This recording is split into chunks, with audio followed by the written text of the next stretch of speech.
Thank you for coming. I'm Gary Till. I have the honor of serving as the Vice President for the Woodruff Health Sciences Center. At the 8 a.m. session, I didn't introduce myself. And as soon as I got back to my desk, somebody wrote me and said, "You didn't introduce yourself." I didn't think I had to, right, Lucky? But I did. Thank you for being here. I told the group this morning, late last night, I had 2 emails. One said, "Gary, I promise I'll show up if you quit emailing me." So some of you're here because you didn't want to get emailed anymore. And then about 10 minutes later, at about 11:30 last night, someone emailed and said, "Thank you so much for the reminder. I had forgotten." So yeah, you just never know. We're excited today to have Dr. Lewin share with us about the Woodruff Health Sciences Center 5-year strategic plan, 2018 through 2022. And you might think, okay, where are we? And I mention this because, well, I should first say this is an incredible crowd. I've only been here 32 years. And in 32 years, we filled up rooms twice in one day, maybe twice. So, and I'm probably exaggerating. I'm probably doubling. But it's wonderful to see so many people who have an interest. And I'll tell you, with the Woodruff Health Sciences Center, again, being a long-time employee here, things are going really great. And I do look and I see Lucky, and I know what he's doing, and I know what's wonderful. But it's all throughout the room. All of our metrics are doing outstanding. And so some people would say, strategic plan? Why don't you guys just keep doing what you're doing?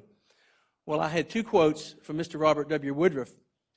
Mr. Woodruff said, "It's bad to get complacent." And his actual words were, "No organization should be content to sit back, rest on its laurels, and collect the rewards you've already won. You either continue to grow or you deteriorate."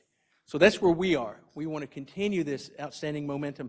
The other thing Mr. Woodruff said is that anybody can stand up on a hilltop and look down the valley and see what's right in front of him or her.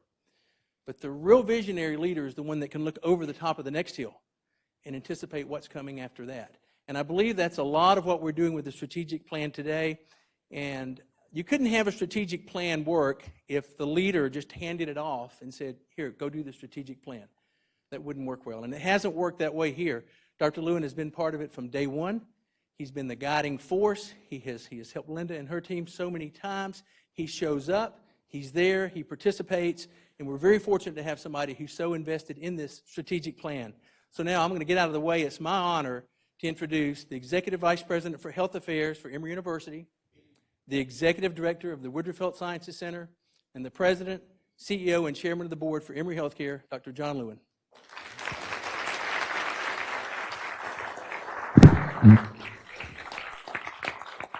Great. Well, thank you, Gary. Can you all hear me? Is this mic? Okay. This morning we had a little bit more trouble with the mic than this afternoon. So good afternoon, everyone. See, the thing I love about Georgia is people actually say something. You know, when you say that. When I was in Ohio, for sure not.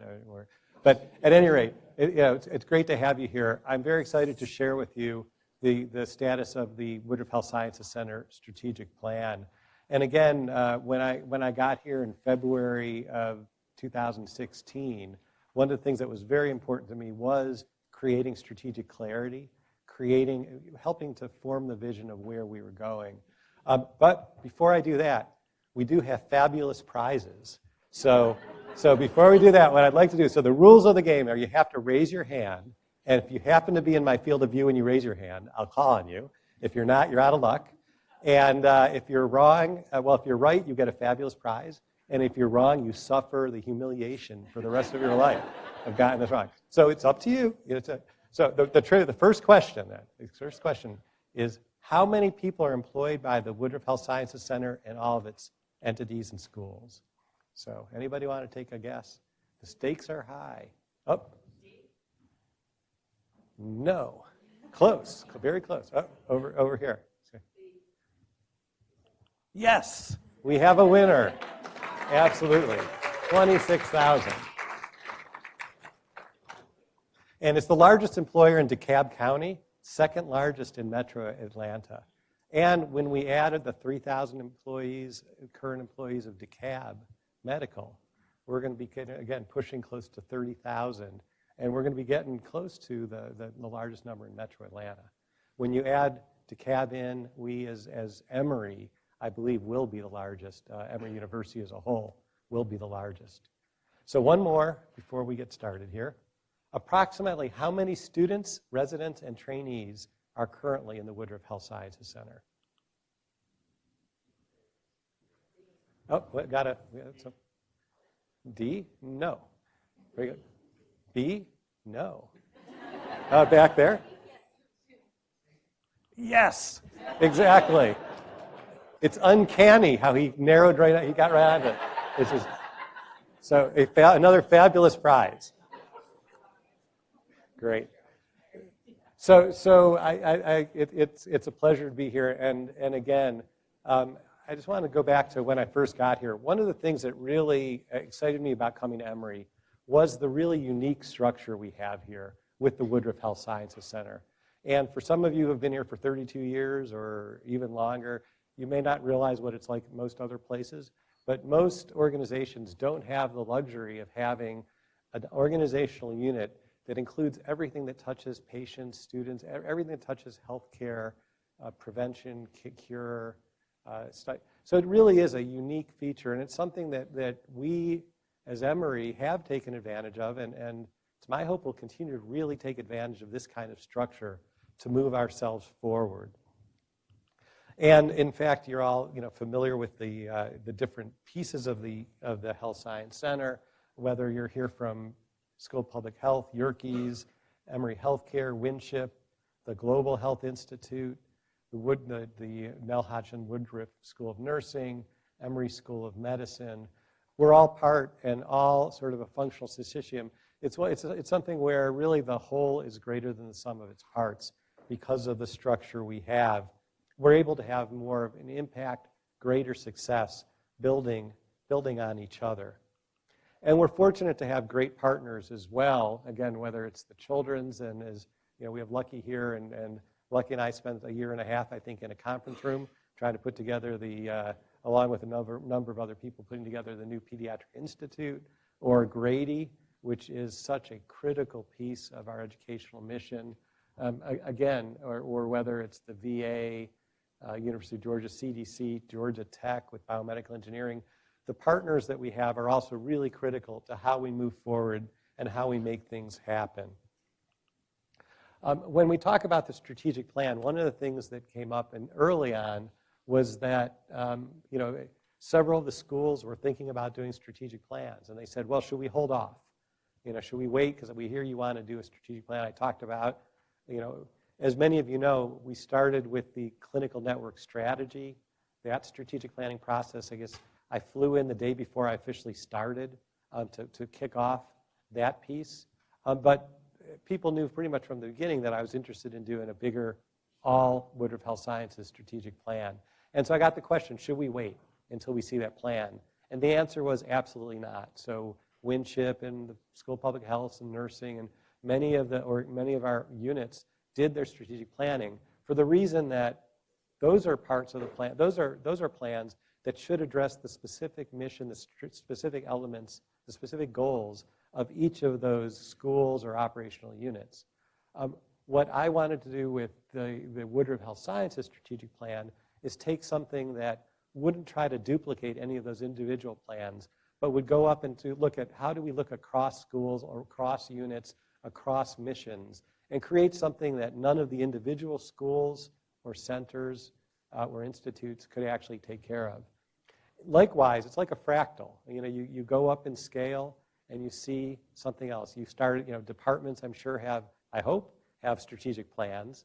They roll up into a school strategic plan or a unit strategic plan. Those now hopefully will roll up and contribute to the health sciences strategic plan. And in that same way, the health sciences strategic plan will roll up and directly help attain the goals of the university strategic plan. Again, that's a little bit behind. I think in the fall, they're looking at really putting more substance around it. But what we're doing in terms of academic excellence, in terms of the missions that we do, are going to contribute directly to that university strategic plan. That's a question I get a lot because we're a little bit ahead in implementing. We're probably 6 months ahead of the university. And I don't think that's not a problem because, again, what we do is going to contribute to the universities as well. So another opportunity for those of you who got something wrong, you can try again And this one is, how much research funding was received by the Woodruff Health Sciences Center components in fiscal year 17? Oh, sorry. Actually, I saw a hand go up with a gentleman in the blue shirt. Did you put your hand up? Were you going to say C? Yes, you're right. So he followed the rules and raised his hand. Those of you, you yell out, I don't know who you are. Yep, absolutely. And that was a record. And what's really interesting, if you look, the data about a month ago, last time I looked at the data, we were over 30%. We were like 37% ahead of last year. So if this holds out, this year is going to be an even bigger success in that regard. Okay, now we start getting to the hard one. This is where we get to the big, this is the getting close to the grand prizes here. A pair of tickets to the movies. Okay, we're getting up there. And so this one is, how many unique patients were treated by Emory Healthcare in fiscal year 2017? Again, it's unique, that's not repeat, it's individual patients. And here are the numbers.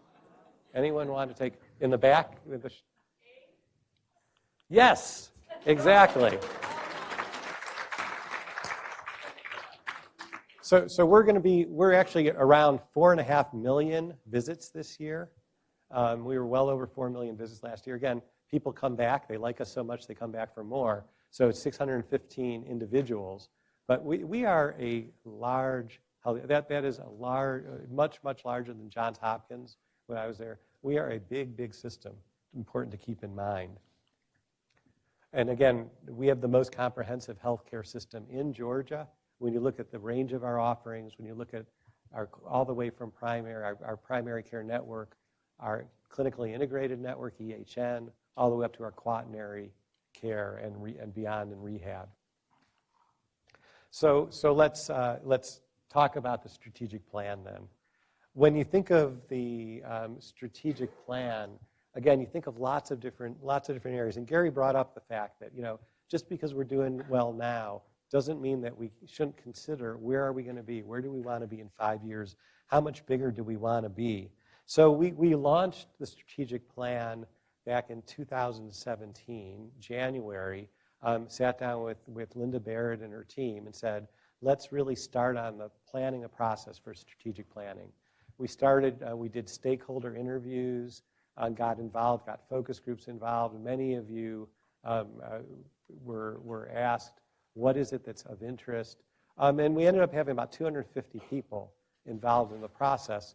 And during that process, what we tried to do is to create what are the common themes that cross between schools, between institutes, between the centers, and also cross our missions. Where are our common themes? What really are worthy of being health science center-wide strategic priorities or strategic themes?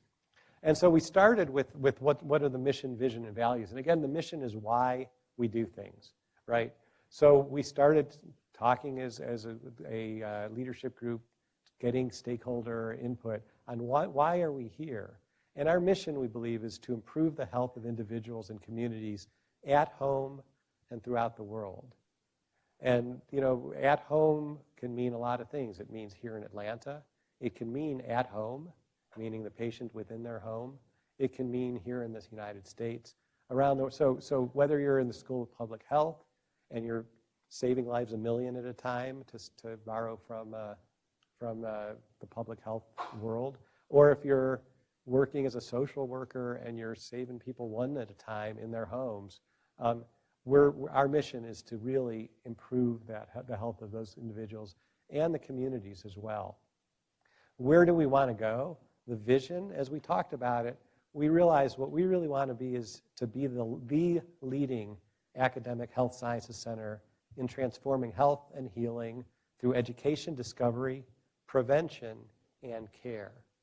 And I think each piece of that is important. We don't want to just be one of the leading health sciences center. We already are one of the leading health sciences centers in the country. We want to be the leading academic health science center. And we want to not only transform care through the education, discovery, and the care we provide in Emory Healthcare, but prevention as well, bringing those of you in School of Public Health into the fold in terms of what we're doing. And then we spent a lot of time debating values. And, you know, it was a long conversation, excuse me. But ultimately, you know, we decided that what we really are about is that we embrace excellence, innovation, and collaboration. We treat everyone with respect and compassion, really critical, whether you're a patient, whether you're an employee, whether you're a student or trainee.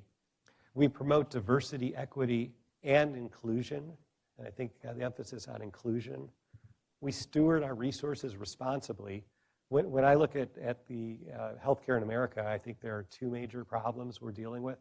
One of them is the cost, which is, you know, unconstrained will bring us all down. We need to all steward our resources responsibly.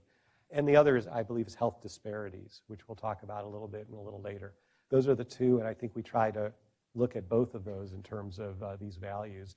And lastly, and probably most importantly, we act with integrity, regardless of what part of the mission, what school, what center, whether it's health within Emory Healthcare, we act with integrity.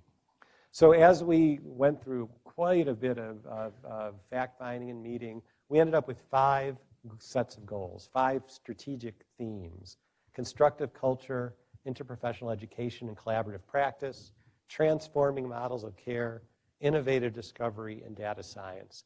And as I go through each of these, what you'll hear is that while these are separate themes, they overlap in many ways. Things like data science or constructive culture go across all of them.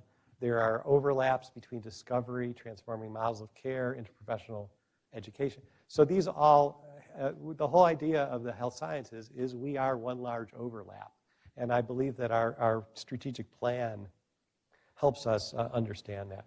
So let's go through what do we mean by these. And as those of you who have suffered through my talks before will have undoubtedly heard me say the 3 things that I've been working on since I got here are strategic clarity, effective architecture, and constructive culture. And we put constructive culture at the top, and we decided, again, the group, I didn't push this, but the group decided constructive culture was at the top of the list for a good reason. Peter Drucker, who's old business guru. How many of you all have heard of Peter Drucker? Have any of you? Well, a lot of people went to business school around here. Yeah, that's good. He's the answer, yes, they really did. That's good. So he once said then, as most of you probably know, culture eats strategy for breakfast every day. Sometimes he said culture eats strategy for lunch. We think it's breakfast. At any rate, it's really true. If you don't have the culture, no matter what you do in strategy, is not going to make an impact. So the goal of the constructive culture piece of this is to be the best place to work, continuously learn and grow for individuals and the health sciences center community as a whole. So with that, we developed 3 sort of top strategies across the 5 years. And those include cultivating our leaders to build a constructive, diverse, and inclusive culture across the health sciences, to adopt the Woodruff Health Sciences Center pledge as the foundation of our culture, and to strengthen recognition of excellence and enhance work-life quality across the Woodruff Health Sciences Center to promote professional joy. And the last of these is really critical, because one of the things that I think any of us who are providers, our physicians or nurses or on the front lines of healthcare know, one of the most biggest challenges we have right now is burnout. And we felt that having burnout, addressing the cause of burnout, were something that need to be part of what we're trying to address, whether it's caused by fatigue of clicking on our electronic medical records or the many other challenges we have. It's something we wanted to be at the top. So when we look at our year 1 tactics, what we tried to do is we have 5-year plan. We tried to develop tactics, sets of tactics under each strategy. And then we decided we wanted to look at what are the tactics we're going to do each year. So in the first year, what we wanted to do was to make sure we could define clear expectations of our leaders. And it's important because when you ask people, when you look at the literature, why do people leave their jobs? Why do people get dissatisfied and leave a place of employment? The number one cause, is not because they're underpaid. It's not because they're overworked. It's because they can't stand their supervisor. It's a leader. And a toxic leader is a difficult thing. Nobody wakes up, I don't believe at least, nobody wakes up in the morning and says, I'm going to do my best to be a really bad leader today. I'm going to go in and cause people to be frustrated and try to drive them out of here, right? No one wants to do that. Nobody, I don't believe anyone in the organization wants to. Yet, we have a range of leaders from great to not so great. So what can we do to define the expectations so somebody who's not doing a great job knows it? Because if they know it, chances are they're going to want to improve. More than that, we want to provide the tools and resources to help train the leaders, leverage leadership best practices across the health sciences. A lot of good work that's being done that we can talk about in that. Enhancing communication and connectivity between the units to make it easier for people to network across Woodruff Health Sciences Center. The reason why we're crowding this room today and poor people in the back are standing, those guys are smart, they're standing near the door. You guys not so much, but they're very smart back there. But why is it that we wanted to do it both this morning and here as a whole health sciences center and not just come and talk to the School of Medicine, come and talk to nursing, whatever. It's because we hope you all are going to have some cookies, show off your swag that you won with the trivia contests, and talk and meet people across the different units. And let's have more opportunities to do that. We wanted to incorporate the pledge. Again, I see Chris here. I know the pledge started in transplant, I believe, at least unless if I'm wrong, and then into surgery, and then grew into the School of Medicine, and then grew across into the rest of the health sciences. And the board of the Woodruff Health Sciences Center approved it as the Woodruff Health Sciences Center pledge. But in fact, it's really not across all the units. So let's look at what are those universal elements of the pledge and bring them across the units. And then let's leverage the data from engagement surveys to identify key opportunities to improve culture and work environments. And so one of the things that in my last job that I did was I really worked on engagement in my part of the organization. And what we did was we said, okay, after an engagement survey, each work group, each supervisor, we did this actually, we started rolling it out across all of Johns Hopkins, but started off in radiology. Each section, each division, the supervisor was going to be judged on his or her engagement survey. And they were going to have to come up with a plan to develop what were they going to do to move it up. And the next year, we did it every year, and we say, okay, how are you this year versus where you were last year? And as long as you were improving, you're in great shape. And if you weren't improving, then we sat down and said, okay, what haven't you been doing? How did you try to improve it? And it was amazing what happened. We went from essentially pretty lousy, probably 30% engaged, which is not unusual in many organizations, and don't think is that unusual in most of the units you all are in. We got up to a point where when I left, we had a ratio of 12-1, highly engaged to disengaged, which was, 6-1 is supposed to be best practice. And actually, I heard the year after I left, maybe it's not a coincidence, it went up to 20-1. But I hope it's because we had the thing rolling already, but I don't know. But at any rate, I think it's, engagement surveys can be really important. So if you are in one of our, whether it's School of Nursing, School of Medicine, Emory Healthcare, I know in those 3 units we have engagement surveys. Please fill it out and tell us what you really think, because my hope is we're going to take that data and like we did back in my last job, we're actually going to use it to make things better and to answer questions.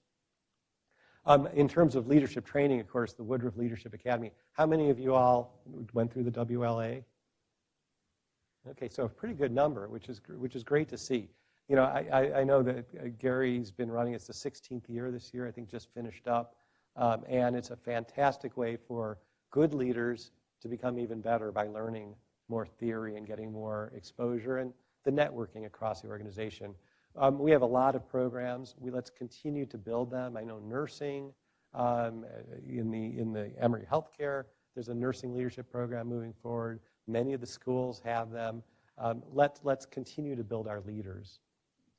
One of the things about culture that is really important, and again, thanks to the Jim Kennedy and the Kennedy Initiative, we got an early start on this, is the idea of lean. And I wanted to put this in our talk about culture because I think it's really, lean in many ways can be seen as a cultural enhancement tool. And how do I mean? Well, again, from sort of my first talk here onward, I showed the inverted pyramid, the idea that really, the CEO, the leadership is at the bottom of the pyramid, and at the top are the the clinicians, the staff, the patients, the students, the researchers, the people who are really doing the work are up there at the top. And then when I saw, we started doing lean here more formally, I saw someone had stolen my idea. And they put it there right on the slide. But in fact, lean really does resonate with, I think, my belief of where should where should responsibility and where should focus sit in a leadership structure. And lean looks at it, and on the left, sort of the cake on the left, the wedding cake on the left, is a way to think about it. Lean thinks about it in a very interesting way. And lean, for those of you who don't know, started off, it was really Toyota Production System, was where a lot of the, really the first point of lean. And so a lot of their terms are a little bit awkward. It's kind of like something was translated into from Japanese to English.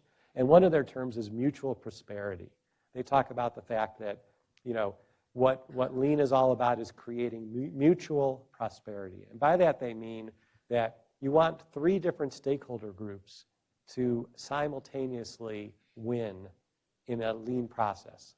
And the first of those, and for us, our North Star and guiding light is extraordinary patient care, right? We need to make sure we're giving extraordinary patient care, whether it's quality, cost, access, compassion.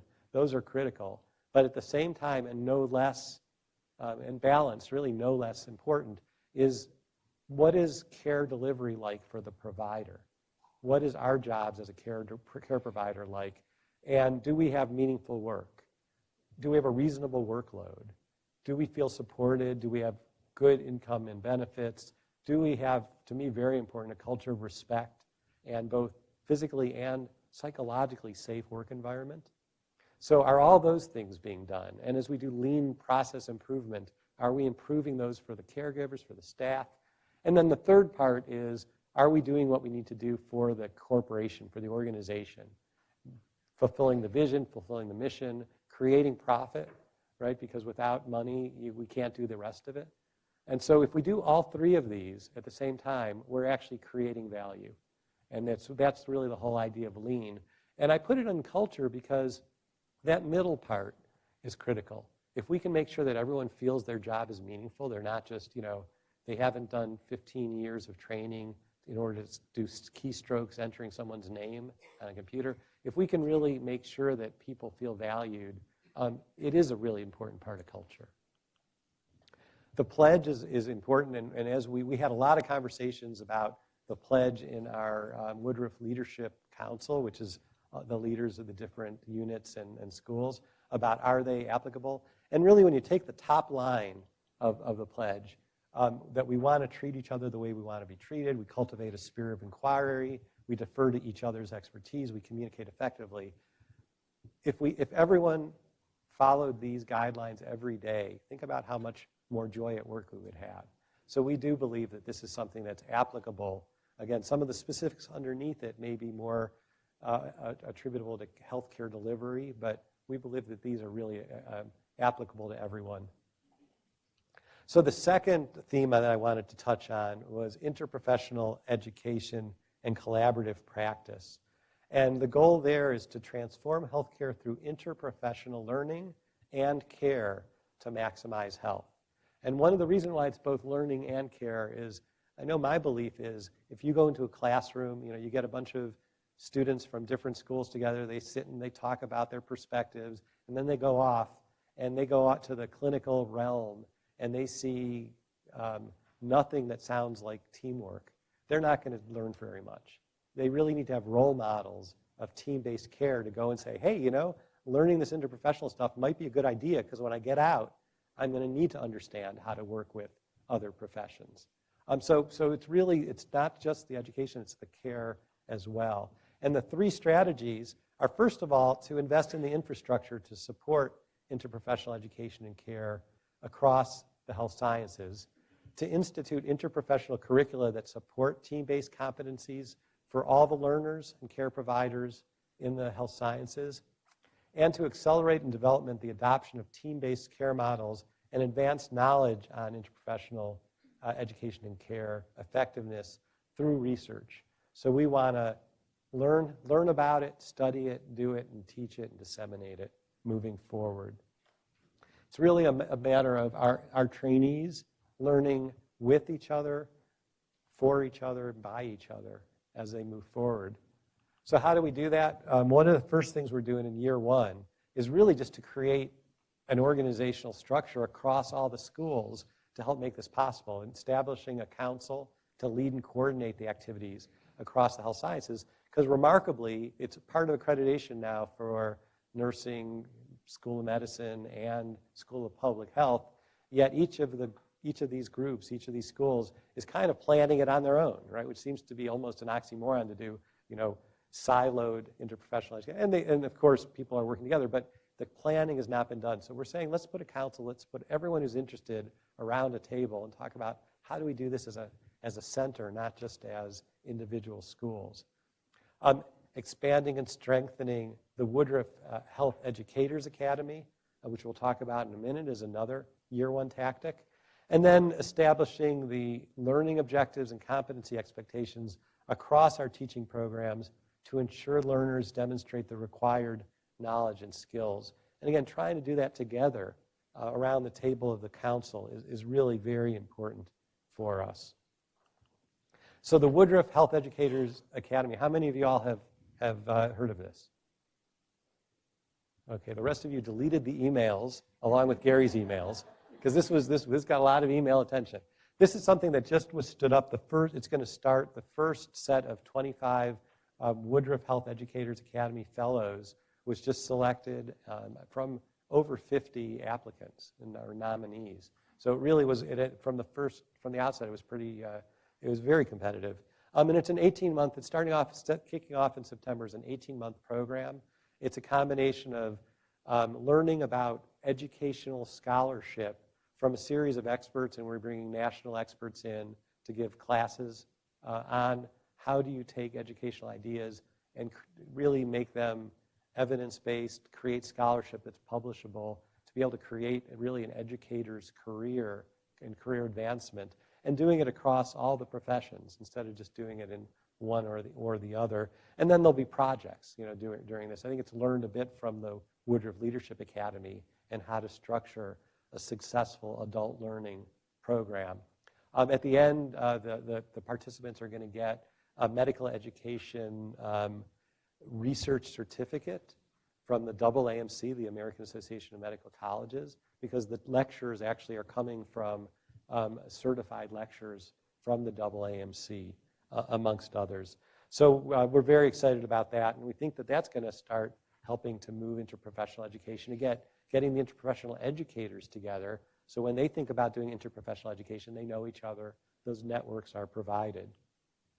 There's some great areas of interprofessional learning already. I like this, the Co-Management of Operating Room Emergencies, or CORE simulation program, where teams of surgeons, anesthesiologists, nurses come in to simulate a very sophisticated simulation OR and deal with, I think it's typically 3 different sort of crises. And then afterwards they spend the time sitting down, reflecting on what worked, what didn't work. In some ways, it's taking the crew resource management techniques. It's a sort of a set of communication skills that were developed in the airplane industry. I looked to Tim, who's going to correct me later if that's not exactly right. But and how do you deal with crises? How do you deal with communication? How do you create a fail-safe environment in crises? And that's one way that we're doing that. Again, there are a number of other simulation, whether it's Doctor of Physical Therapy students with BSN students, other students across nursing and School of Medicine. There are other areas as well. Let's build on those as well. So the next theme that we came up with, that the group came up with, was transforming models of care. And I have to say, I was really delighted to see this one come to the top, because this is really what excites me about coming to a place like Emory, where we do have all the disciplines in one health science center, along with a top quality health system.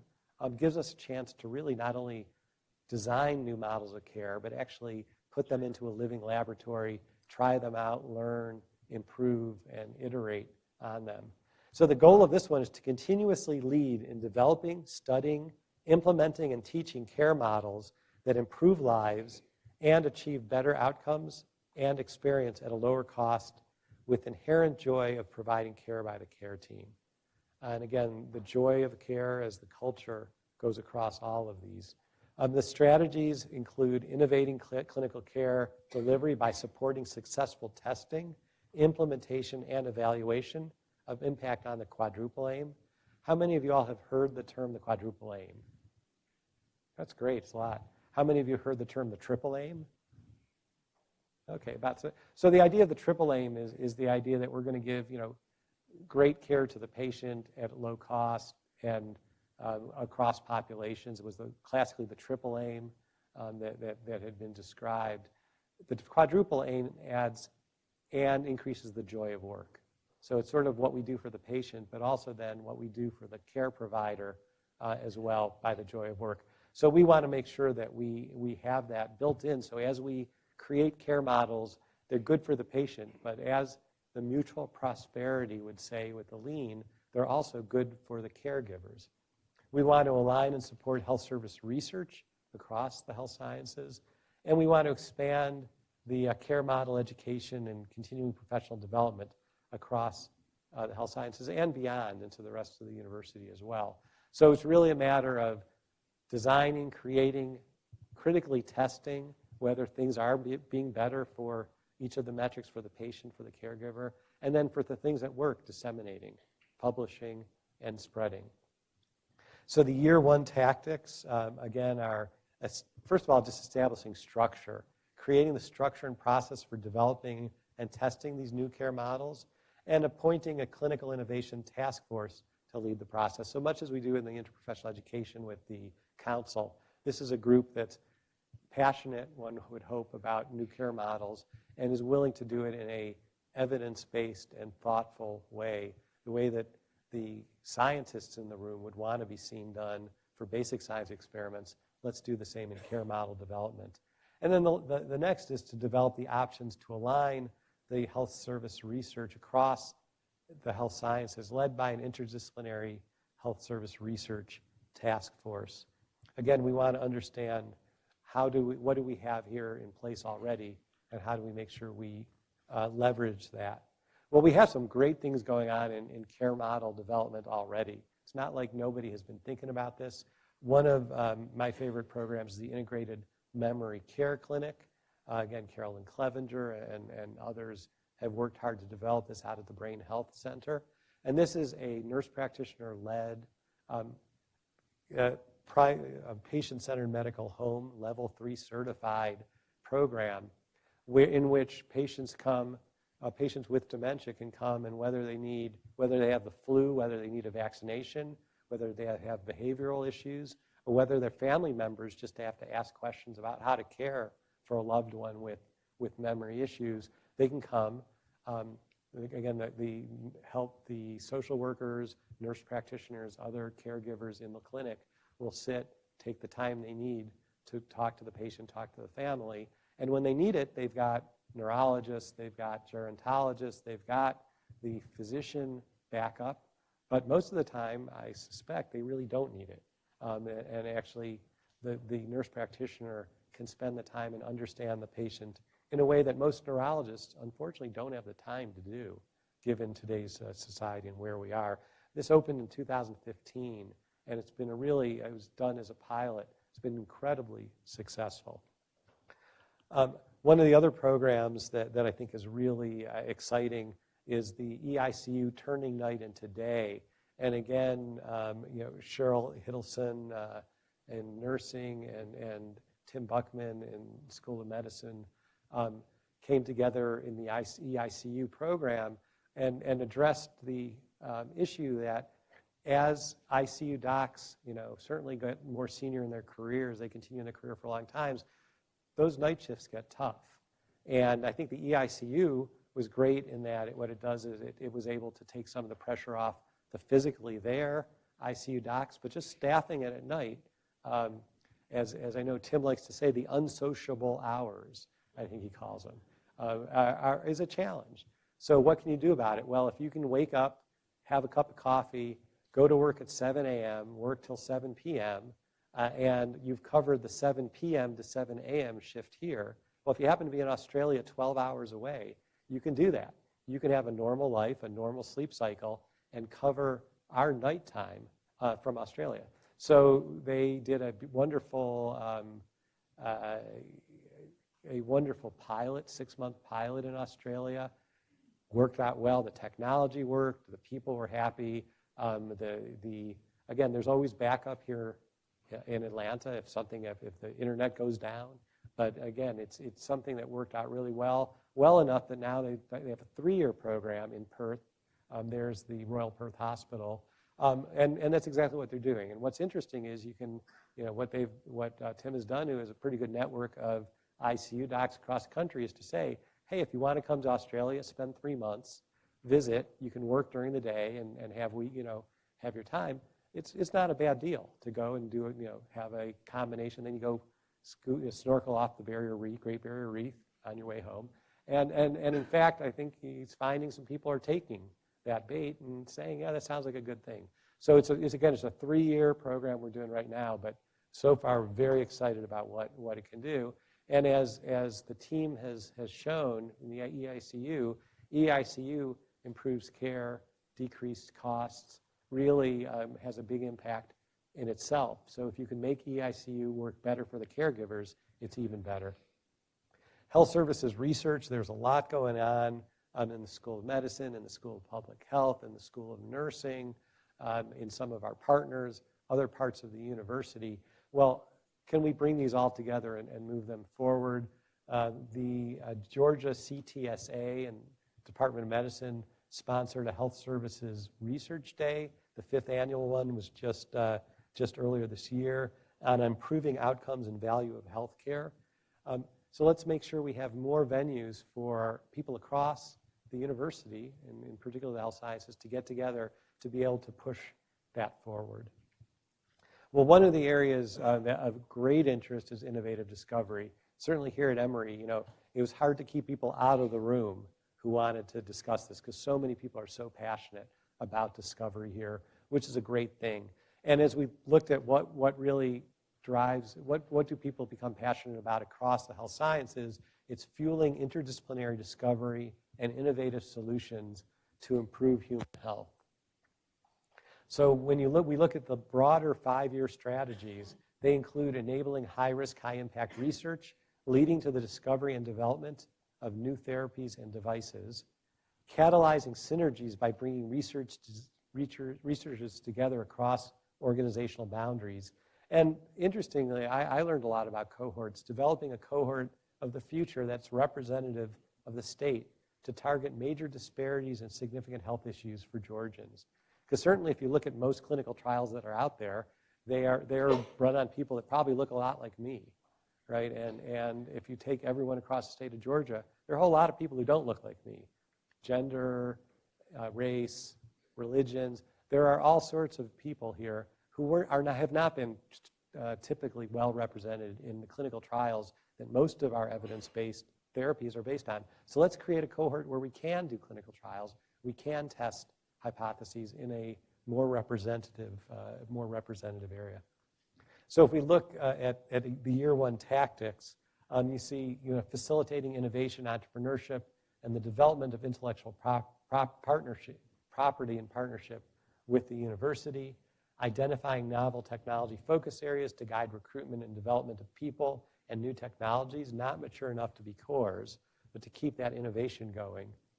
To expand the Synergy Award Program to drive collaborative research across Woodruff Health Sciences Center and now across the university around key themes, charging a task force to define, catalog, and understand the existing cohorts we have now, and to identify ways to leverage cohorts across the health sciences, and to host a symposium on cohort design and utilization and research with partner institutions and cohort innovators from around the country. There are things we're doing in all of these already. The Synergy Awards is something that I'm just delighted with. As many of you know, we started these in FY17, $100,000 pilot grants. Initially, the first rounds and still the basic Synergy Award is principal investigators from 2 different schools working together on a new project, either for the first time or at least on a new project that brings the expertise from 2 different schools together. And again, that's been tremendously well subscribed. These are $100,000 awards. We've now given out $2.4 million, 24 of these awards. We expanded it. We did a round where we had basic science with clinicians. We recently did a round where we had scientists at the college working with scientists in the health sciences to try to spread this across the university. And it's been tremendously successful in getting people passionate, in bringing people together, and in creating good science in new and interdisciplinary ways. How many of you have heard of the HSRB2? That's pretty good. By the rest of you, I don't know where you've been. No. So many of you know, back in January, we got a $400 million gift from the Woodruff Foundation. It's the biggest gift that Emory has ever gotten. It's, again, one of the biggest gifts across the country. It's in an elite, it's in the thin air up high in terms of size. And again, it's one of the biggest gifts, although Woodruff doesn't talk about all that. They're very humble. So it's a very large gift by Woodruff standards as well. And half of that is going towards building a Winship Cancer Institute building at Midtown, a tower. And the other half is going towards the Health Sciences Research Building too. We thought that HSRB sounded so good and was such an innovative name that we thought, what could we creatively call this one? How about HSRB2, but we'll use Roman numerals to make it special. And it works. It just it has got a ring to it. And so that's moving forward. We have an executive committee, again, includes people from across the health sciences, includes people from across the university. It's being led by Dr. Sikatmi and Dr. Stevens. And just beginning, right now we've chosen an architect. We're just beginning the programming component of it. And many of the people in the room, I believe, are going to get asked for input during that process. Cohorts of the future are something that's really interesting. Many of you know, how many of you know about the Emory Healthy Aging Study? That's good, a lot of you as well. It's very exciting. It's the idea of signing up 100,000 people in Metro Atlanta, again, from diverse backgrounds, trying to represent what is Metro Atlanta from a diversity perspective, and watching them age and seeing what happens with diseases of age, what keeps people healthy, what keeps people from health. Right now, there are already over 20,000 people signed up. So very exciting, and that's, again, an Emory-led and Emory-based study. Another one, the All of Us research program, is something that the NIH put together, and that's the idea of pulling together 1 million people from across the country to be able to do the same kind, like a Framingham study on steroids. Just let's get a really big population that we can characterize phenotype very well, maybe genotype as well, I suspect, and be able to see what happens to them over time and what impacts what happens to them over time. So we are part of the Southeast Enrollment Center, along with the University of Miami, University of Florida, Morehouse, trying to enroll patients, and it's just beginning. I'm sorry.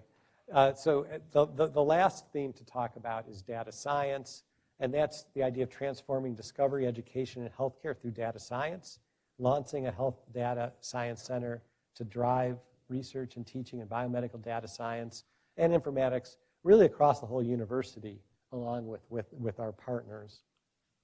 And the tactics here are, again, organizational in year one. It's appointing a leadership and steering committee, taking the experts we have in data science from across the schools and units of the health sciences, and pulling people who are experts from the college, for example, from Georgia Tech, to be able to put together, well, how do we create the structures and create a plan to have a health data science center. There's some exciting things that can be done with data. One of the programs that I think was interesting, one of the projects was driven by Dr. Namadi, along with Gary Clifford and Tim Buckman, on looking at predicting sepsis in the ICU looking at the data stream, and they showed they could predict sepsis up to 12 hours before clinical signs would show up. And with the data, the evidence that the earlier you treat sepsis, the better the outcome. It's very important work that's been done. The Emory Healthcare Innovation Hub is another really exciting project that we have, and many of you heard we just announced it last week. And that is the idea of having an interdisciplinary healthcare innovation zone where we take essentially innovations that utilize digital IT solutions, whether it's looking at wearable sensors, whether it's looking at EMRs, whether it's looking at artificial intelligence, data analysis, big data, taking all those, creating a structure to help faculty, staff innovate and partners innovate and move things forward. It's just been kicked off. The first founding corporate partner is ShareCare. And again, ShareCare has come in big in the state. They're working with the Hawks. They're working with, the governor recently spoke about the fact that we try to make Georgia healthy. And it's working with a group of professional entrepreneurs and innovators to be able to make sure the structure works so that when we as faculty or staff have an idea, we can work with them and again, create commercializable opportunities, create the ways to test them, and we try to move these from just ideas to reality. I know Scott Bowden is here. He was really much of the brains and clearly the brawn in getting this across the finish line to creation.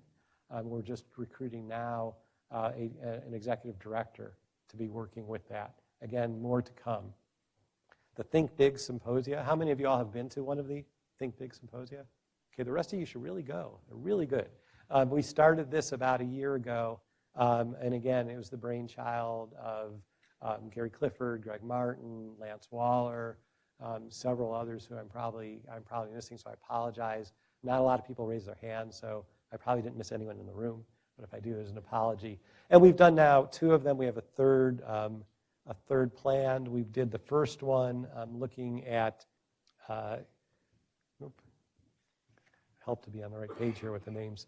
We did the first one in August of last year, applying collaborative big data science for predictive health. We did another in January on the exposome.